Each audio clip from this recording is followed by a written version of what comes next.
pour t'adorer toi seul, Seigneur. Alléluia. Digne est l'agneau, digne est l'agneau, crucifié et assis sur le trône. Il est digne de louange. Seigneur, nul n'est comme toi. Il est digne d'adoration. Les anciens, Alléluia. les êtres vivants se prosternent pour t'adorer toi seul. Seigneur. Seigneur, nul n'est comme toi. Nul n'est comme toi, Seigneur. Notre Père qui est dans le ciel, Seigneur, ce matin, restons debout. Seigneur, nul n'est comme toi, Seigneur, notre Père. Merci parce que nous savons que tu es fidèle. Et ce mot même, fidèle, Seigneur Dieu, va au-delà, Seigneur, de ce que nous pensons, imaginons, Seigneur. Seigneur, ton amour est attaché, Seigneur, à nos cœurs. Ton amour est attaché à notre destinée. Ton amour est attaché, Seigneur, à notre bonheur. Ton amour est attaché, Seigneur, à notre joie. Nous le croyons et je veux le confesser ce matin. Ta volonté, Seigneur Dieu, c'est que tous soient sauvés. Mais derrière cette idée, cette image du salut, Seigneur, il y a, Seigneur, cette idée d'une destinée, Seigneur, de paix, de joie, d'abondance, de gloire, Seigneur, de victoire et de triomphe. Nous croyons, Seigneur, dans cette assemblée, Seigneur, que ta volonté pour nous, Seigneur, c'est que ton Église prospère à tout égard, mais qu'elle s'élève et qu'elle brille, que le monde voit, Seigneur, qui tu es à travers ton Église. Nous croyons, Seigneur, que ta volonté pour nous, Seigneur, c'est que nous puissions manifester sur la terre qui tu es au ciel. Oh, notre Père, nous prions ce matin et nous nous accordons avec ta parole, Seigneur Dieu, pour déclarer, Seigneur, dans ce lieu, Seigneur, ce temps de bénédiction, ce temps d'enseignement, ce temps, Seigneur, où ta parole renverse maintenant, dans le nom de Jésus, des raisonnements mensongers, des croyances mensongères, Seigneur. Seigneur, des semences démoniaques, diaboliques, qui ont été téléchargés par la culture, par les traditions, Seigneur, par la religion, Seigneur, Seigneur, par les médias. Nous balayons, Seigneur Dieu, tout mensonge que les ténèbres ont voulu poser dans nos vies, Seigneur. Tout esprit de défaite, nous, Seigneur, nous le brisons maintenant dans le nom de Jésus-Christ. Il ne s'agit pas seulement de paroles, mais d'une déclaration de guerre et de victoire face aux ténèbres. Seigneur, nous déclarons, nous affirmons ici qu'à la croix du Calvaire, tout a été accompli. Et si tout était accompli, ce n'est pas seulement, Seigneur, pour que je puisse un jour rentrer dans l'éternité. C'est pour vivre sur la terre pleinement l'héritage que tu as manifesté en Christ. Et si quelqu'un est d'accord avec moi, qu'il dise Amen. Si quelqu'un est d'accord, qu'il dise Amen. Alléluia. Béni soit Dieu, vous pouvez vous rasseoir. Merci au Seigneur. Alléluia. Il y a des messages, parfois où j'enseigne, qui sont parfois pour moi, je dois l'avouer, très lourds, parce que, bien, il y a des vérités parfois qui font mal. Il y a des messages que moi j'appelle, non, sans piano, on va le faire. Il y a des prédications que j'appelle des prédications broncoli. Vous aimez les broncoli ? Ben, moi, avant, je n'aimais pas les broncoli, j'ai appris à aimer. Et il y a des messages que j'appelle les prédications broncoli, qu'on ne va pas forcément apprécier, mais c'est bon pour notre organisme, n'est-ce pas ? Amen. Moi, j'aime les côtes de bœuf. Mais parfois, manger que des côtes de bœuf, c'est pas bon. Il faut manger aussi des brocolis. Et ce message de ce matin, je dois vous l'avouer, c'est un mélange des deux. Il a les protéines, il a tous les nutriments des très bons légumes que notre corps, notre esprit, notre âme a besoin, mais il a surtout le goût et le parfum, alléluia, de ce qu'il y a de meilleur. Amen. Alléluia. Et je suis très excité à l'idée de vous annoncer ce message. Mais j'aimerais d'abord vous poser une question. Et cette question, je me l'ai posée. Vous savez, ça va faire 30 ans l'année prochaine que je prêche l'évangile, que j'ai commencé le ministère. J'ai commencé le ministère en 1997. C'était au siècle dernier. Il y en a certains qui n'étaient pas nés ici. Et je suis émerveillé. Je suis enthousiasme lorsque l'Esprit de Dieu m'amène encore sur des fondamentaux. Et il y a des choses qui s'ouvrent devant nous qui sont tellement merveilleuses. Alléluia. Avant de commencer le message, j'aimerais vous rappeler quelque chose. Jésus a dit dans l'évangile de Jean, chapitre 11, dans le livre de l'Apocalypse, chapitre 3, verset 8, que celui qui a des oreilles pour entendre, entende ce que l'Esprit dit aux églises. C'est intéressant ce que Jésus dit, parce que notez bien que Jésus n'est pas en train de dire ici « regardez ». Le livre de l'Apocalypse, c'est un livre d'images, d'accord ? Mais Jésus interpelle l'Église en disant « vous avez des oreilles ». Vous savez, Jésus est très simpliste dans son message. Il dit « vous avez des oreilles ?» Et tout le monde dit « oui, normal, j'ai 2 oreilles, oui ». Alors, entendez. L'un des grands dommages de l'Église, c'est que les gens n'écoutent pas. Vous savez, j'ai grâce à Jephthé Manassé, pas à cause de Jephthé Manassé, souvent, moi, quand on dit on se met dans le fond pour garder les enfants, et je vois un petit peu l'église, moi, mais du fond. Moi, j'aime bien le premier rang, mais on voit l'église un peu du fond. Donc, on voit le prédicateur, on voit ce que les gens regardent. Et bien souvent, dans nos réunions, on voit beaucoup de gens qui sont sur les réseaux sociaux, qui ont des messages à faire, des SMS à envoyer, des Instagram à checker. Et c'est pas mal, ça, en fait. Mais l'une des causes pour lesquelles je ne grandis pas, ce n'est pas qu'il n'y a pas d'onction dans l'église. L'onction, vous savez, l'onction ne fait pas peur au diable. Ce qui fait peur au diable, c'est quand quelqu'un comprend la vérité. Vous trouverez ça dans l'évangile de Matthieu, pardonnez-moi, chapitre 11, où la Bible nous parle du semeur qui sème sa semence. Et la Bible dit que les oiseaux viennent voler la semence. Et Jésus dit, les oiseaux, c'est le diable. C'est le diable qui a peur que tu comprennes la parole. Le diable n'a pas peur des miracles. Vous savez, ça ne fait même pas... Vous savez, quand on fait des délivrances, et que les démons sont chassés, c'est pas encore ça qui dérange techniquement les ténèbres. Parce que les ténèbres savent que s'il n'y a pas des vérités qui sont installées sur un territoire, tôt ou tard, ils vont revenir. Donc ils perdent une bataille, et Satan est un tacticien, il faut lui laisser ça, il est prêt à perdre une bataille parce qu'il sait que l'ignorance qui va demeurer dans la vie de quelqu'un va lui permettre de se réinstaller tôt ou tard sur le territoire. Alors j'aimerais vous dire quelque chose ce matin. Est-ce que vous avez des oreilles ? Amen. Alors écoutez. Je vous donne ce témoignage et après je commence mon message. Il y a de nombreuses années, j'étais pasteur de jeunesse. Et quand j'étais pasteur de jeunesse dans une église, j'enseignais. Moi, j'ai toujours enseigné. Et je me rappelle, il y avait des jeunes, il y avait deux types de publics. Deux types de publics très particuliers. C'était pour moi une très grande leçon. Parce que j'ai observé ces jeunes évoluer. Et vous savez, on peut prévoir quand quelqu'un va tomber. Je n'ai pas besoin d'être prophète pour savoir où tu seras demain. Il me suffit de t'observer, de voir ta vie. Et dans cette réunion, je voyais des jeunes garçons, je voyais des jeunes filles, et je voyais certaines personnes qui étaient attentifs au message. Alors, je vous rassure, je ne suis pas Billy Graham ni Jimmy Swaggart. Je suis simplement un prédicateur, mais je crois avoir reçu un message pour l'Église. Et je voyais un type d'auditeur qui écoutait de manière attentive. Et je voyais un autre type d'auditeur qui était là, assis de manière très décontractée avec une bouteille de coca et en train de blaguer pendant que je prêchais.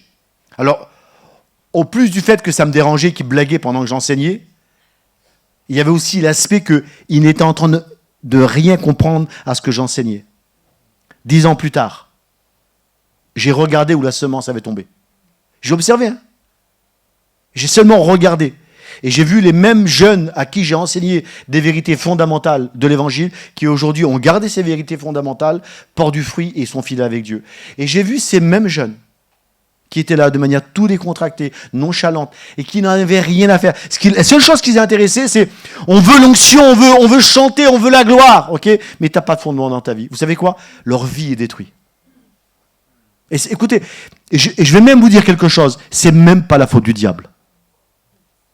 Il faut le laisser tranquille. Hein.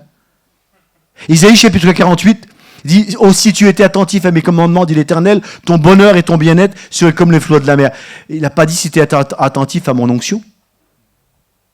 Le danger, il est là, c'est que, écoutez, ici, on a des messages de qualité, on a des enseignements de qualité. On travaille là-dessus. Mais est-ce que tu écoutes ?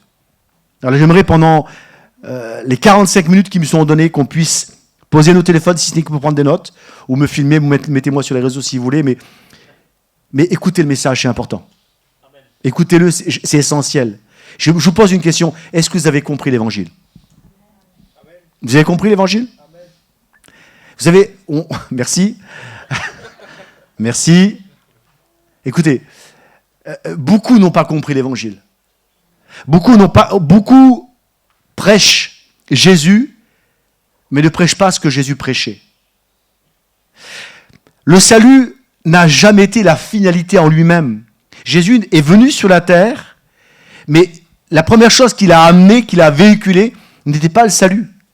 Le salut est un chemin, est une direction pour aller quelque part. L'intention de Dieu, dès le départ, même aux premières pages de la Bible, au premier verset, lorsque Dieu parle, le premier texte de la Bible, c'est quoi ? Genèse chapitre 1er, Verset 1er, au commencement, Dieu créa le ciel et la terre. La première chose que Dieu fait, il crée un territoire. Amen. Il crée un territoire. La deuxième chose que Dieu établit, verset 26 du livre de la Genèse, chapitre 1er, Dieu dit, créons l'homme à notre image, et quand il dit l'homme, la femme était inclue, et Dieu donne un ordre, une directive à l'humain, Adam et Ève, je crée l'homme pour qu'il domine ce territoire. Donc Dieu crée un territoire, la terre, et Dieu crée un homme, une femme, qui l'établit. Adam n'était pas simplement un homme dans un jardin, il était le représentant, écoutez bien, d'un roi pour son royaume. Je le répète parce qu'on doit le comprendre. Adam et Ève n'étaient pas que des jardiniers, ils étaient les représentants et la manifestation de ce que le roi qui est dans le ciel attendait de lui. Donc, l'objectif d'Adam était de coloniser la terre, d'établir, parce que l'ordre est clair. Il dit dominer la terre, assujettissez-la. Donc il y avait un territoire à prendre. La terre n'était pas l'Éden. L'Éden était un endroit géographique. La terre était un territoire qui avait pour vocation d'être conquis et administré par l'homme. Et nous connaissons la suite. L'homme a échoué, Adam a échoué. Ce que Dieu avait voulu en Adam n'a pas pu s'accomplir. Et voilà que Jésus vient rétablir ce que nous avons perdu. Alléluia. Tout à l'heure, j'ai posé la question, pourquoi Jésus est venu sur la terre? Quelqu'un m'a dit, il est venu pour nous amener l'amour, c'est vrai. Il est venu pour nous amener une relation avec Dieu. Et c'est vrai. Si je parle un peu vite, ne m'en voulez pas, je suis tellement excité à l'idée de prêcher, d'enseigner. Et je vois Candy, à un moment donné, elle va me faire ça avec la main. Quand je vais parler trop vite, tu le fais, Candy. Mais j'ai tellement de vérité à vous dire ce matin. Alors, même si on termine un peu plus tard que midi, j'aimerais vraiment amener ces messages parce que c'est le cœur même de l'évangile. Et j'aimerais recentrer les choses. C'est la priorité que Jésus nous a enseignée, que nous a dit, c'est là où je vous veux. J'aimerais qu'on voie ensemble un des textes de la Bible les plus cités dans l'Église, mais les moins compris dans l'Église. Éphésiens, chapitre 2, verset 8. C'est l'un des textes les plus mal compris du Nouveau Testament. Éphésiens 2, 8. C'est par grâce que vous êtes sauvés, par le moyen de la foi, et cela ne vient pas de vous, c'est le don de Dieu. Mais, alors j'entends peut-être vos commentaires d'ici, mais tu racontes n'importe quoi, on a compris ce verset-là. C'est par grâce qu'on est sauvés. Alléluia. Et la grâce ici, on l'enseigne. Est-ce que vous savez que Jésus n'a jamais prêché la grâce? Écoutez, j'ai lu la Bible plus de 10 fois. Je me lève le matin, je lis la Bible. Je me couche le soir, j'ai ma Bible. Est-ce que quelqu'un a déjà lu la Bible entière ici? Vous savez que c'est un minimum. Tu dois lire au moins la Bible une fois dans l'année. Comment peux-tu prétendre comprendre la parole de Dieu si tu ne l'as jamais lu au moins une fois entière? Jésus n'a jamais prêché la grâce. L'expression grâce, vous la retrouvez que 3 fois dans les évangiles. Et 2 fois dans la bouche de Jésus, et 1 fois dans la bouche de Jean au chapitre 1er, où il dit la loi est venue par Moïse, mais la grâce est venue par Jésus. Évangile de Luc, chapitre 4, Jésus dit, l'Esprit du Seigneur est sur moi pour annoncer la grâce. Et dans un autre chapitre de l'évangile de Luc, il nous donne une parabole où Jésus illustre un homme qui vient devant le roi demander grâce. Mais Jésus n'a jamais sorti ce mot, ce message dans sa bouche. C'était pas le cœur. C'était le moyen. Écoutez, on va voir ça ensemble. La grâce n'est pas le cœur de l'évangile. Elle est le moyen pour atteindre l'évangile. C'est ça que beaucoup n'ont pas compris. C'est par grâce que vous êtes sauvés. Et est-ce qu'on a compris ce que ça veut dire être sauvé? Dans la conception de beaucoup, être sauvé, c'est échapper à un jugement qui était irrémédiable sur ma vie. Et c'est vrai, mais pas dans l'absolu. Être sauvé, ce n'est pas seulement échapper à l'enfer, être sur un coin, s'assis sur une chaise pendant les 50 prochaines années en attendant la mort pour aller au paradis. Être sauvé, ce n'est pas ça. Être sauvé, c'est être restauré dans une condition initiale voulue par Dieu. C'est par grâce que vous êtes sauvés, alléluia, par le moyen de la foi. C'est le don de Dieu et la foi elle-même est un don. Donc la capacité même de recevoir ce salut est un don. Vous êtes avec moi? Je ne vous perds pas. Alléluia. Pendant des années, nous avons réduit la grâce au pardon de nos péchés. Et bien sûr que par grâce, nos péchés sont pardonnés. Amen. Et si ça serait seulement que ça vaudrait le coup. Vous m'écoutez? Si ça serait seulement que ça, alors ça vaudrait le coup. Ça vaudrait le coup de dire oui, je suis au moins seulement pardonné de mes péchés et je vais vivre sur ma terre 50 ans, 100 ans de misère et j'irai au ciel un jour. Même ça vaut le coup. Mais le salut, c'est pas que ça. Vous savez, le diable a peur d'un message. Il n'a pas peur de l'onction. Il a peur d'un message parce que ce message, au-delà du fait de nous sauver, de nous arracher de l'enfer, ce message nous transporte dans une identité. Alléluia. Et nous positionne dans la raison initiale pour laquelle Dieu nous a créés. C'est le royaume de Dieu. Amen. Alléluia. Amen. La grâce n'est pas l'objectif, elle est le moyen. La grâce est le véhicule qui nous amène à une destination. Et écoutez bien, et je balaye cette croyance de mensonge. Alléluia, merci. Oh, c'est beau ça. Je balaye cette croyance de mensonge que la grâce, c'est seulement le moyen qui t'enlève de tes péchés, qui t'amène au ciel.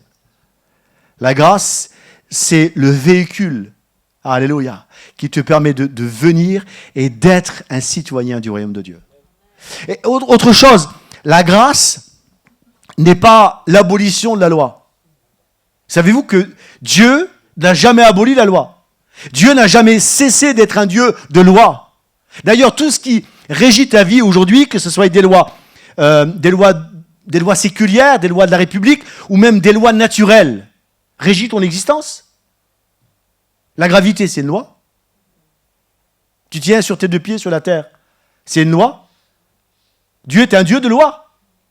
Jette-toi d'un immeuble, tu vas mourir. Dieu est un Dieu de loi. Donc Dieu n'a jamais annulé la loi. La loi de Moïse n'a jamais été révoquée, elle demeure. Mais c'est quoi la grâce? La grâce, c'est le moyen que j'ai, alléluia, d'obéir et la capacité que j'ai à obéir à toute la loi. La grâce, c'est la capacité d'être tout ce que Dieu attend de moi comme Dieu le veut. Amen. On dit amen parce que j'ai l'impression que vous ne comprenez pas. Amen. La grâce, elle me positionne en tant que citoyen d'un royaume qui s'appelle le royaume de Dieu. Et c'est ça le cœur de l'évangile. Amen. Jésus, comme je vous ai dit tout à l'heure, n'a pas parlé de la grâce. Il a incarné, il a véhiculé, mais il l'a rarement employé. Par contre, quand vous lisez les évangiles, la mention royaume de Dieu, royaume des cieux, apparaît plus de 70 fois dans les évangiles. Le royaume de Dieu, c'est le cœur même du message de Jésus. Regardez bien, le premier message de Jésus, la première prédication de Jésus. Pour ça, tout à l'heure, j'ai posé cette question, nous prêchons Jésus, mais est-ce que nous prêchons le même message que Jésus? On prêche Jésus, alléluia, et il n'y a pas de problème avec ça. Mais est-ce qu'on annonce le même message? Parce que vous allez voir que ce message, lorsqu'on le comprend, on ne subit pas. Lorsqu'on comprend ce message et qu'on le vit, on est en haut et pas en bas. Alléluia. On n'est pas des victimes, on est ceux qui dominent. Parce que je vous rappelle un principe très clair. Dieu dit à Adam de dominer. Quand je rentre dans le royaume, quand je comprends le royaume, quand je prends possession de mon identité de citoyen du royaume, alors un citoyen du royaume, il ne subit pas, il... Amen. Merci pour l'amen. Ils sont très discrets, mais ça va. Évangile de Marc, chapitre 1er, verset 15. La première prédication de Jésus. Vous voulez l'entendre? C'est pas le bon samaritain. Hein? La première prédication de Jésus. Le temps est accompli, le royaume de Dieu est proche.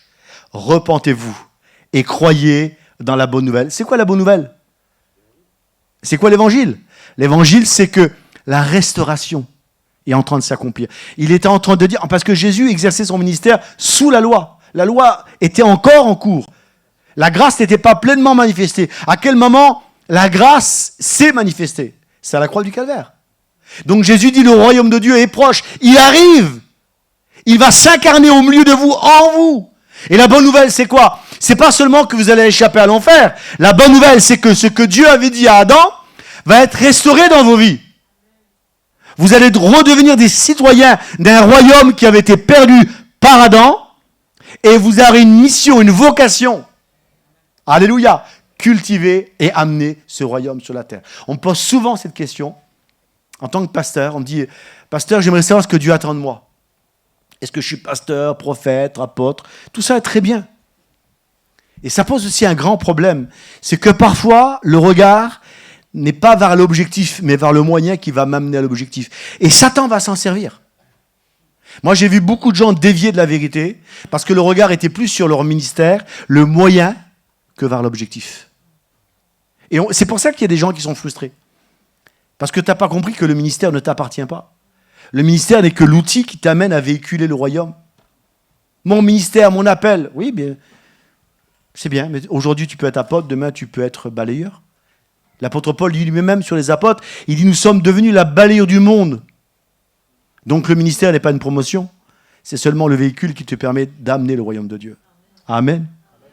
Donc, le premier message de Jésus, c'est quoi? C'est... Non. Il dit à la fin, repentez-vous. Il dit, le royaume de Dieu est proche, repentez-vous. Il faut se repentir, mais après. Si tu ne comprends pas... En fait, je vous parle de la repentance. Vous voulez que je vous parle de repentance rapidement? Le mot repentance, c'est la conjonction de deux mots grecs, métanoïa. D'accord? Métanoïa, c'est le changement de mentalité ou le changement d'idée sur quelque chose. Et la repentance, c'est la clé qui nous permet de rentrer dans le royaume. Pourquoi?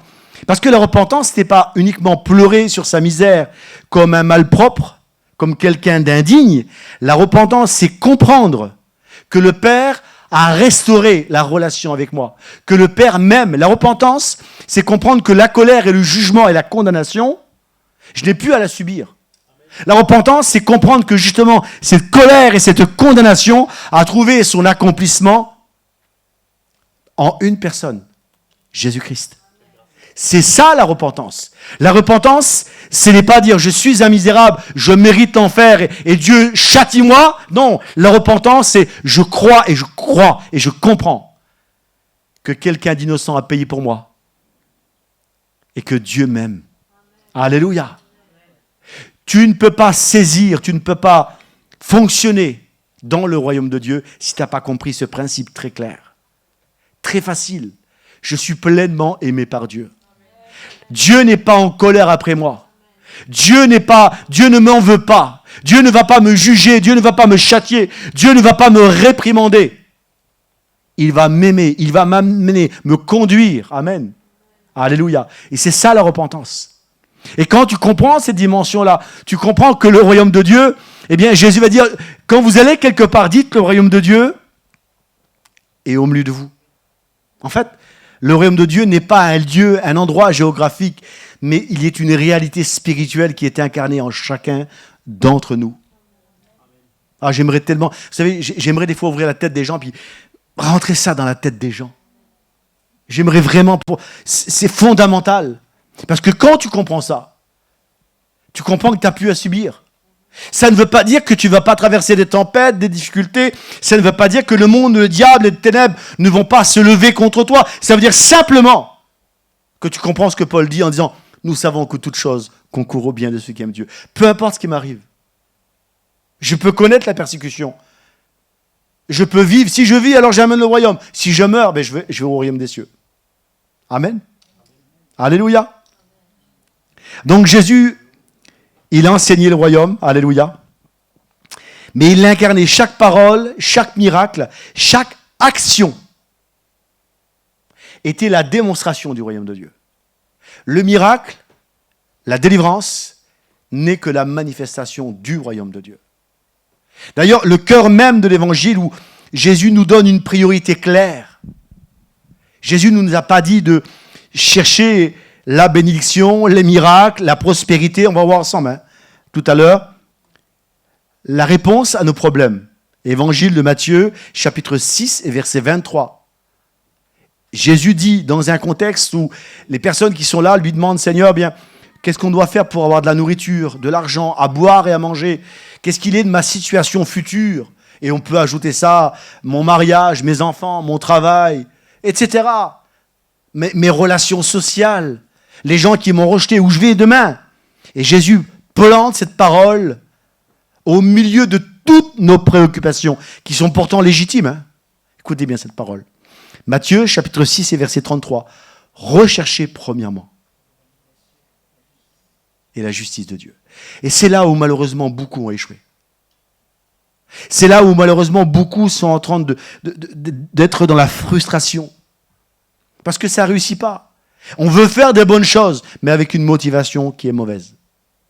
On veut guérir des malades, mais avec une motivation qui n'est pas centrée, axée sur le royaume et la justice. Je vous parle du royaume et de la justice quelques minutes, après on va avancer. Vous voulez bien? Amen. Alléluia. C'est quoi le royaume? Le royaume, c'est l'influence, c'est le caractère du roi de l'univers sur le territoire. Amen. Et cette influence, elle se manifeste par ceux qui sont désignés comme ambassadeurs de ce royaume. Il y a des ambassadeurs ici? Alléluia. Donc, ton objectif sur la terre, avant de chanter, avant de prêcher, avant de faire des claquettes, c'est que ton caractère soit le reflet du roi qui t'a appelé, alléluia, pour manifester ce royaume. C'est la première chose. Dans une armée, écoutez bien, avant qu'un soldat part à la guerre, épée ou fusil, il porte quoi? Il porte un uniforme aux couleurs de l'armée qu'il représente. Quel que soit son grade, quelle que soit sa position, quel que soit le rang où il va occuper dans l'armée, il porte un uniforme avec les couleurs du pays qu'il représente. Et il est distinctif entre tous. Avant de parler, avant d'agir, on sait à quelle armée il appartient. Pas parce qu'il a tiré un coup de fusil dans la bonne direction, pas parce qu'il s'est mis sur le champ de bataille, mais parce que son attitude, son vêtement est la manifestation du pays qu'il représente. Ce qui va définir que tu es un fils du royaume, ce n'est pas la qualité de tes chants ni de ta prédication, mais c'est le caractère que tu vas refléter. C'est la mentalité que tu vas véhiculer. Ce qui va définir si tu es un citoyen du royaume, c'est même pas la doctrine que tu vas prétendre connaître. C'est qui tu vas véhiculer par ton attitude. Alléluia. Je pose une question. Quel uniforme portes-tu? Quel vêtement portes-tu? Recherchez premièrement le royaume et la justice. C'est quoi la justice? La justice, c'est vouloir s'aligner avec les principes divins. Et je dois vous avouer quelque chose. Après de nombreuses années à observer les gens, je me rends compte que peu ont compris ça. S'aligner avec les directives du ciel, avec les principes divins. Cherchez cette priorité. Avoir une vie d'intégrité, d'honnêteté. Écoutez, la grâce n'est pas l'ouverture ou la licence qui me permet de vivre n'importe comment. La grâce, c'est la capacité que j'ai à me tenir dans une vie de sainteté. Est-ce que vous comprenez ça?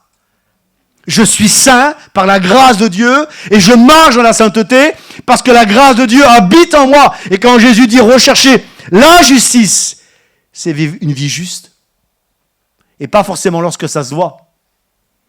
Surtout quand ça ne se voit pas. Amen. Alléluia. Merci pour l'alléluia. On avance? Allez, j'avance encore avec vous. Jésus n'a jamais prêché la prospérité. La prospérité n'était pas le message. La prospérité, écoutez bien, n'était que le budget du royaume de Dieu. Vous êtes avec moi? Je le redis parce qu'il faut que ça passe. Vous savez, il y a des extrêmes dans le christianisme. Je ne critique personne, qu'on appelle l'évangile de prospérité. Être riche est bien important, c'est le signe que tu es un fils de Dieu. Moi, ça ne me dérange pas plus que ça, mais la vérité, c'est que la vraie prospérité, c'est dans une situation où tout ce que je dois entreprendre pour le royaume de Dieu n'est jamais manquant. La prospérité n'est que le budget du royaume de Dieu. Et si le budget c'est 10 000 euros, ben j'aurai 10 000 euros. Si le budget c'est 1 million d'euros, eh bien on aura 2 millions d'euros. Amen. C'est que le budget. Oh, c'est que le budget.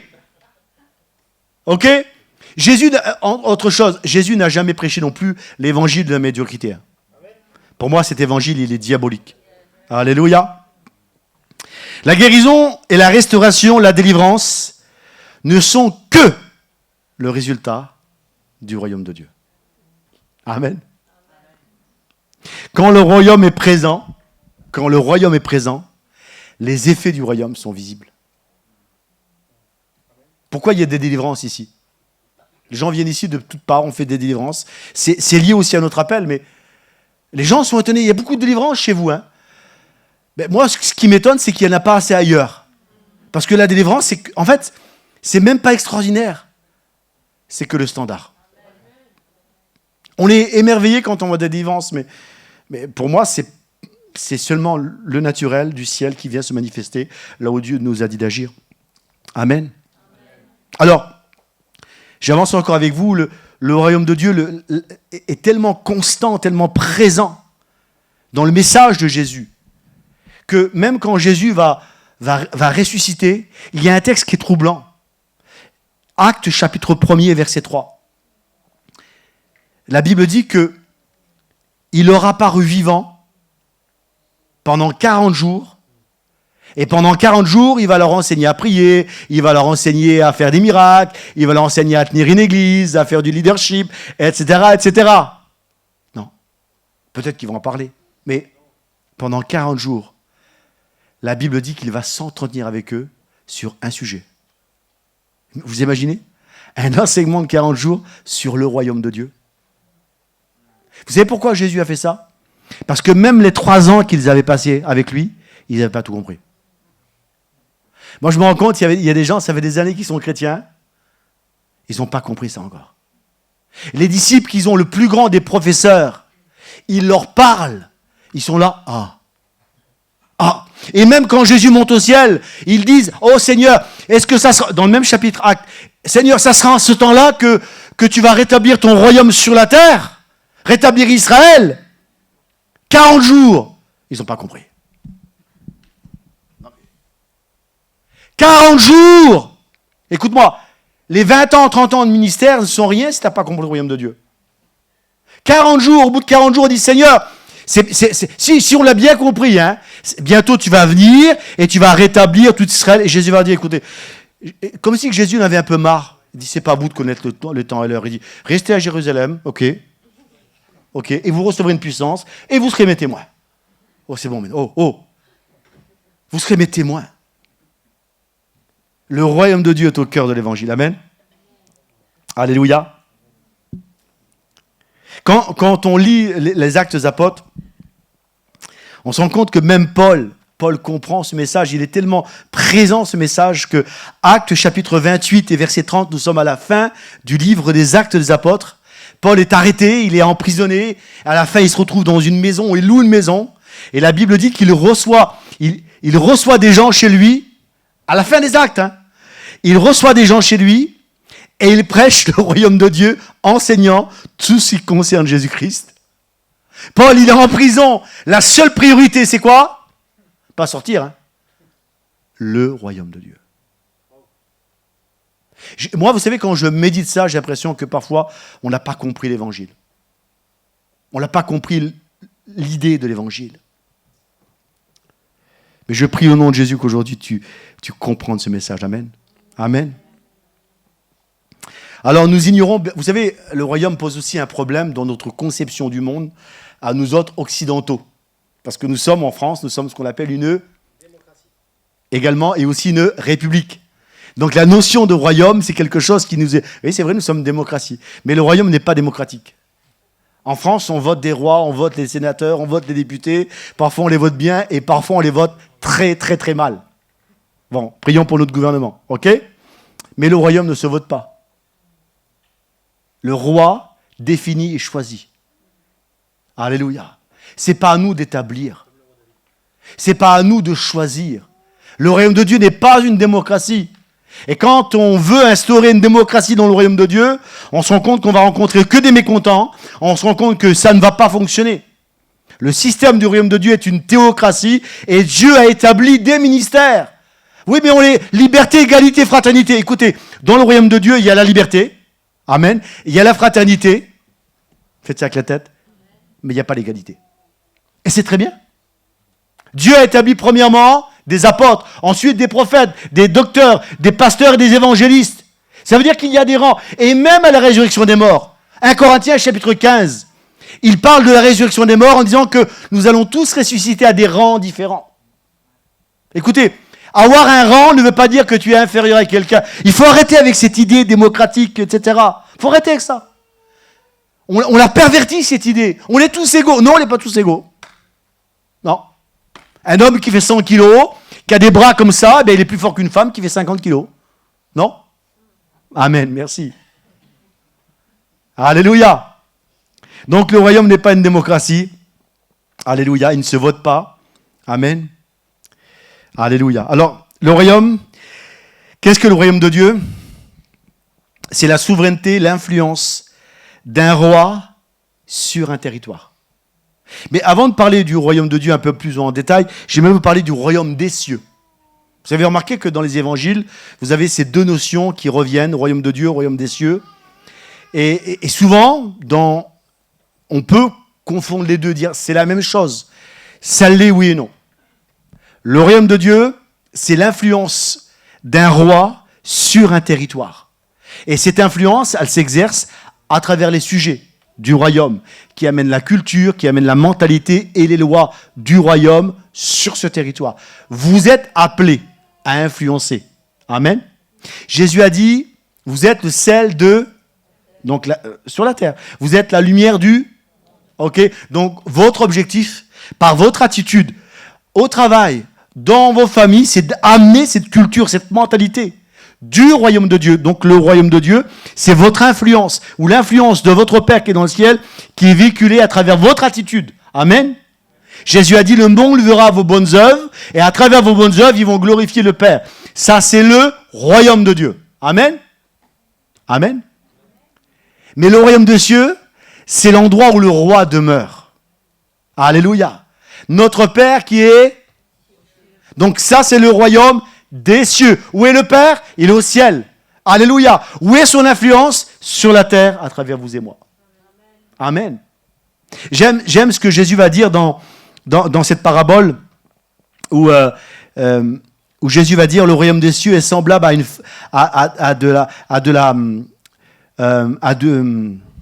du levain qu'une femme met dans 3 mesures de pâte. Et Jésus dit, cette pâte, elle lève. En fait, ça c'est l'influence du royaume dans le monde. C'est l'influence que tu as dans le monde. Et parfois, cette influence, elle peut être silencieuse, mais tôt ou tard, elle est visible. Parfois, le royaume de Dieu ne vient pas, va dire Jésus, en frappant les regards. Il vient par l'influence. Amen. Alléluia. Alors, oui, Évangile de Luc, chapitre 17, verset 20. Jésus leur répondit, le royaume de Dieu ne vient pas de manière à frapper les regards. Amen. Alléluia. J'avance un petit peu et on va prier le Seigneur. Est-ce que vous avez compris? Amen. Alléluia. Alors, je vais terminer là. Midi pile. Amen. Donc, on a vu ensemble que la grâce, elle nous donne l'accès, le droit de devenir citoyen du royaume de Dieu. Amen. Amen. Tu n'es pas sauvé pour fuir l'enfer. Tu es sauvé pour représenter et manifester le royaume de Dieu. Vous l'avez compris ça? Amen. Alléluia.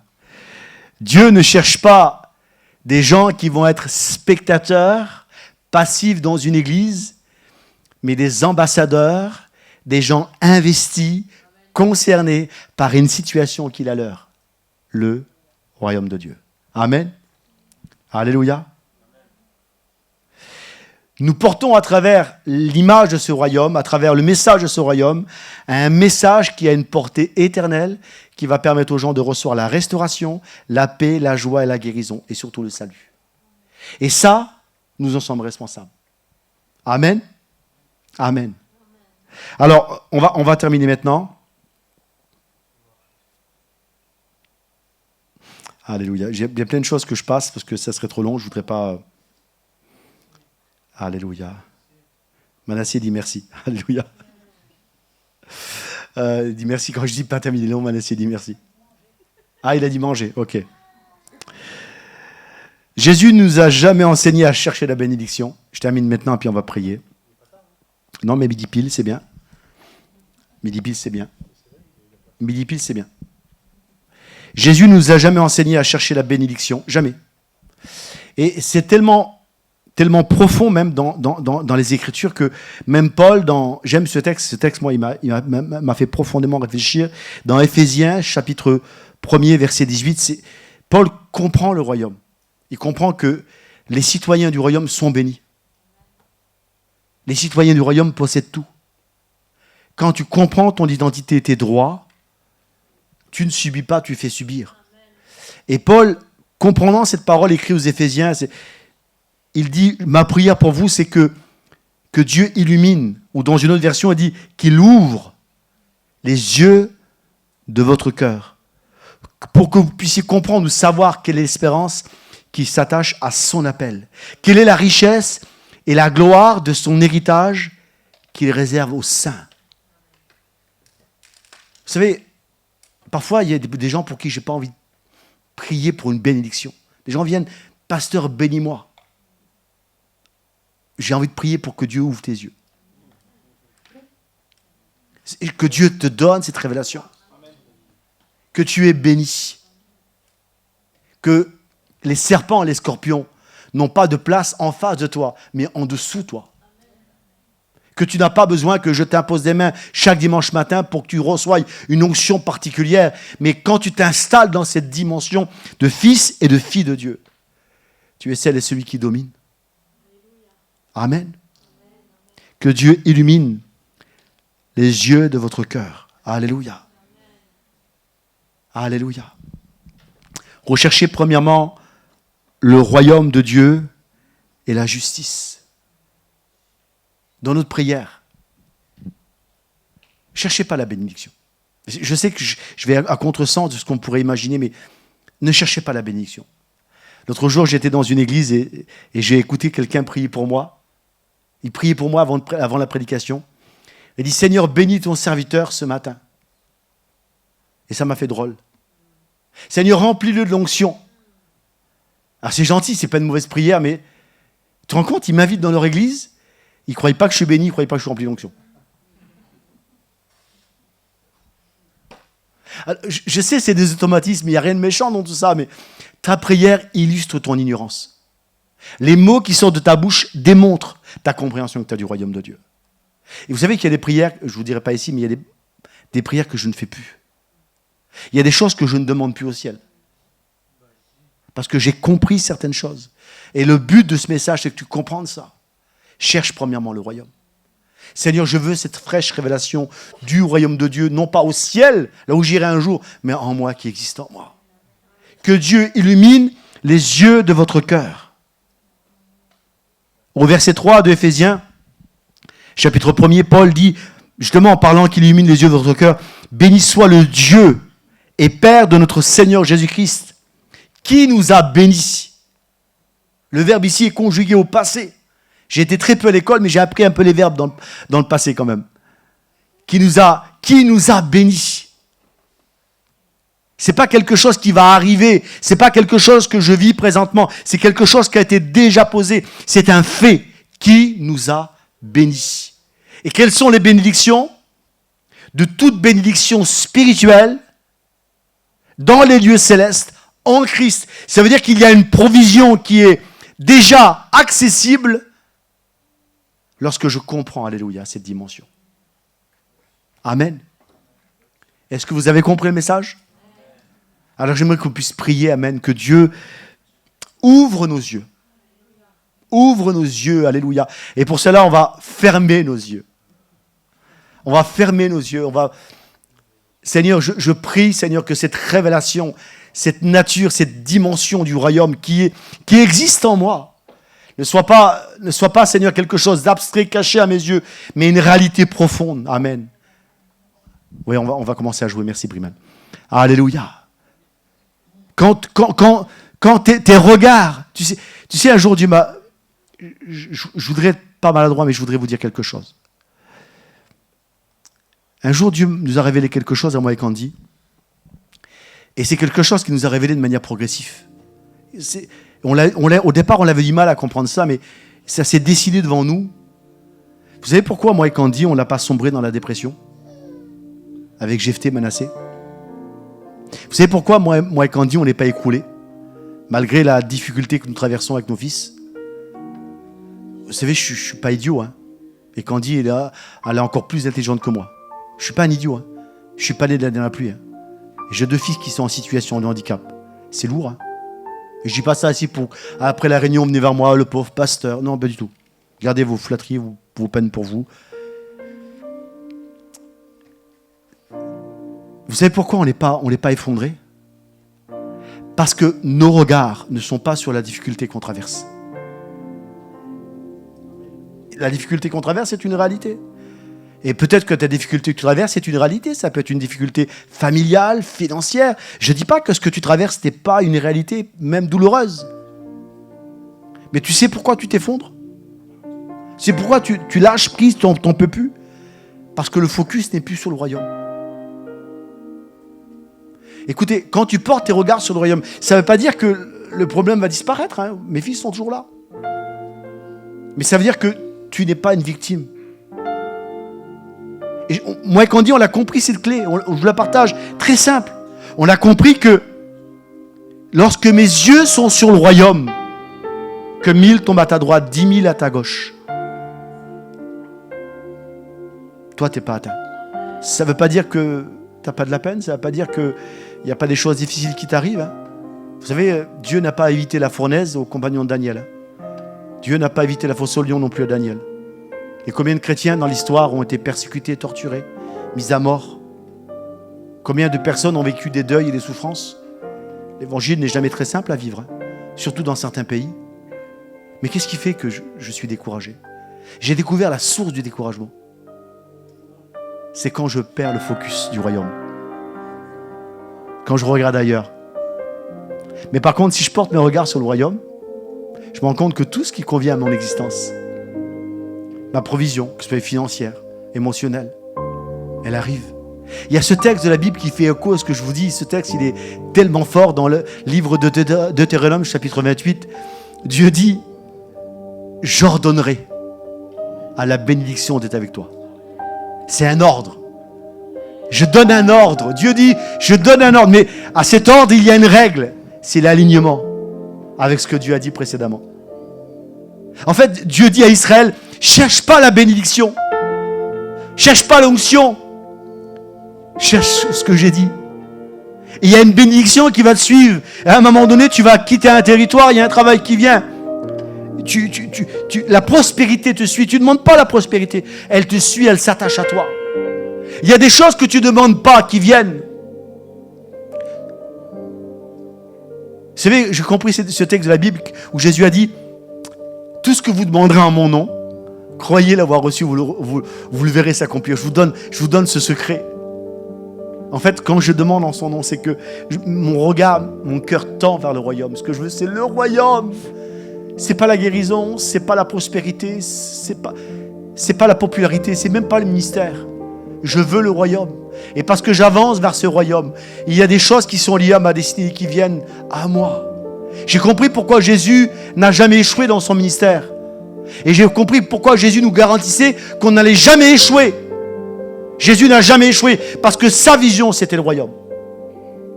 Et pourquoi nous échouons? Parce que nos regards, notre vision, notre objectif n'est pas toujours le royaume.